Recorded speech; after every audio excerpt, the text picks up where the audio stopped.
ஒளிந்திருந்த பூனை இவ்வளவு சீக்கிரம் வெளியே வரும் என எதிர்பார்க்கவில்லை என்ற ஒரே வரியால் அரசியல் களத்தில் புதிய விவாதத்தை கிளப்பியுள்ளார் முன்னாள் பள்ளிக் கல்வித்துறை அமைச்சர் அன்பில் மகேஷ்.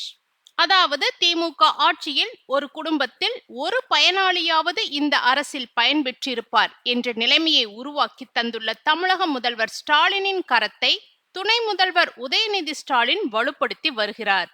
தமிழகத்தையும் தமிழக மக்களின் மனநிலையையும் புரிந்து கொண்டு அரசியல் செய்ய வர வேண்டும். தமிழக வெற்றிக் கழகம் என்ற கட்சியை ஆரம்பித்து விட்டோம் என்ற ஒரே நோக்கத்தில் தமிழகத்தில் திமுகவை வசைபாடுவதை விஜயும் அவரது தொண்டர்களும் சிந்தித்து பார்க்க வேண்டும்.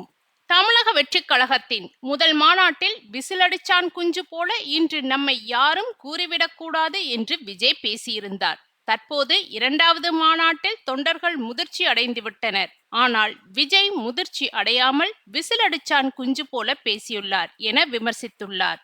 மேலும் தேசிய கல்விக் கொள்கையை ஏற்கவே மாட்டோம் என்ற விஜய் அரசு நமது மாணவர்களின் அடிப்படை தகவல்களை ஒன்றிய அரசிடம் தட்டில் வைத்து மரியாதையோடு கொடுக்கும் வேலையை அறவே கைவிட வேண்டும் என்று முன்னாள் பள்ளிக் கல்வித்துறை அமைச்சர் அன்பில் மகேஷ் கூறியுள்ளார். அன்பில் மகேஷ் தனது பதிவில் ஒளிந்திருந்த பூனை இவ்வளவு சீக்கிரம் வெளியே வரும் என எதிர்பார்க்கவில்லை.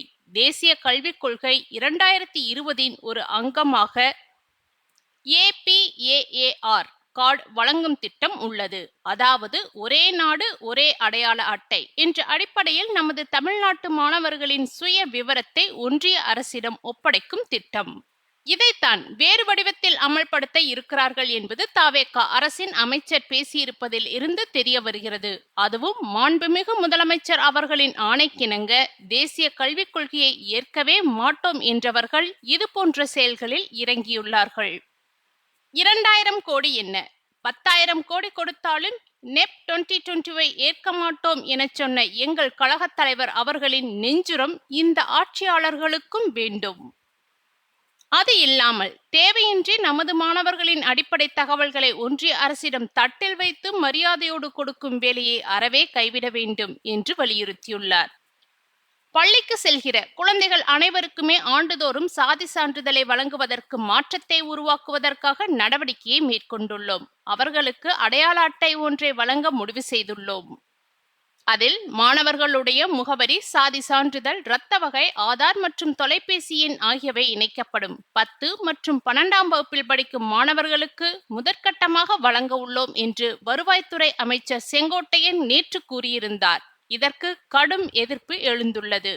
இது தொடர்பாக முன்னாள் பள்ளி கல்வித்துறை அமைச்சர் அன்பில் மகேஷ் பொய்யாமொழி இன்று காலை வெளியிட்ட பதிவில் மாணவர்களின் அடிப்படை தகவல்கள் அடங்கிய ஒரு கார்டு வழங்கப் போகிறீர்களா? அப்படியென்றால் அதில் சாதி குறித்த தகவல்களும் இருக்கும் என்றால் அது தேவையில்லாதது. மாணவர்களின் இரத்த வகை, ஆதார் எண் போன்றவற்றை மட்டுமே அறிய வேண்டிய இடத்தில் சாதி குறித்த அடையாளமும் தேவைதானா? இடஒதுக்கீடு மற்றும் அரசின் சமூக நீதி பயன்களை பெற வேண்டிய இடத்தில் மட்டும் சாதி சான்றிதழ் விவரங்களை வெளிப்படுத்திக் கொள்ளலாம். மாண்புமிகு அமைச்சர் இது குறித்து விரிவான பதிலளிக்க வேண்டும் என்று கூறியிருந்தார்.